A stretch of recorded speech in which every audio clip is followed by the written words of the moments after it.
Le 28 septembre 1958 est la date à laquelle la Guinée a dit non à une communauté franco-africaine au général de Gaulle lors du référendum.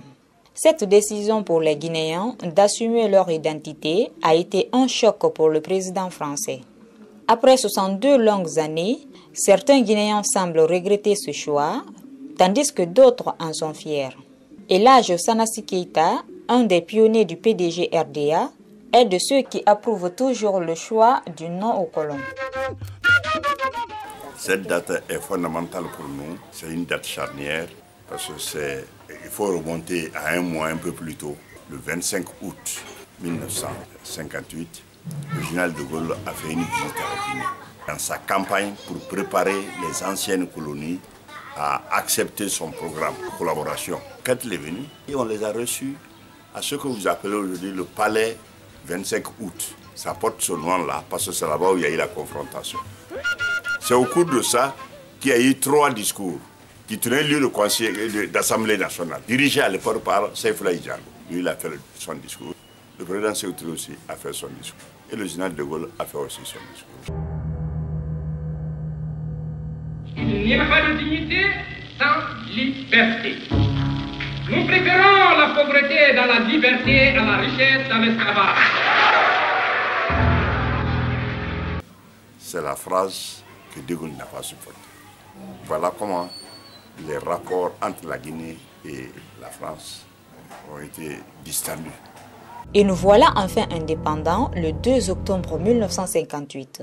Le peuple guinéen se dit souverain, une chose qui ne serait pas sans conséquences. De Gaulle a dit, votre territoire pourra, comme il le voudra, suivre la route qu'il voudra. Les conséquences, vous les aurez. Les conséquences, la France a déclaré la guerre à la Guinée, sans le mot.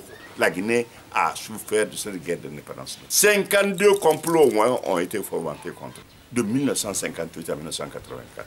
Pierre Mauroy, le 30 mars 1984, quand on a enterré le président à l'aéroport, il a dit devant tout le monde, il dit rien ne sera plus en Guinée comme avant. 3 jours après, il y a eu de 3 années. À en croire Elhadji Sanassi Keita, la Guinée, à l'instar de la majorité des pays africains, a encore du chemin à faire. Néanmoins, il pense que l'espoir est permis. Il n'est jamais trop tard pour bien faire. Tout concourt à l'école. Bon, ceux qui ont dit oui à la France, où ils sont aujourd'hui. Aucun pays africain ici n'est développé. Les pays où ça va un peu par rapport à nous, c'est un peu le Maghreb, peut-être l'Algérie. Bon, il y a l'Égypte, il y a l'Afrique du Sud. Les autres pays africains aujourd'hui disent qu'ils ne veulent plus du CFA. Si vous n'apprenez pas, vous n'allez pas posséder la science. Si vous ne possédez pas la science, vous ne pouvez pas vous développer. L'Occident qui parle de développement de ce le niveau auquel il se trouve, il y a combien d'années où il y a au moins 150, 200 ans qui sont sur ça. Le développement, ce n'est pas une affaire simplement linéaire. Il y a la formation des hommes. Avec les opportunités que vous avez maintenant, le net, que nous n'avons pas eu, vous pouvez vous former. Acceptez de vous mettre au travail.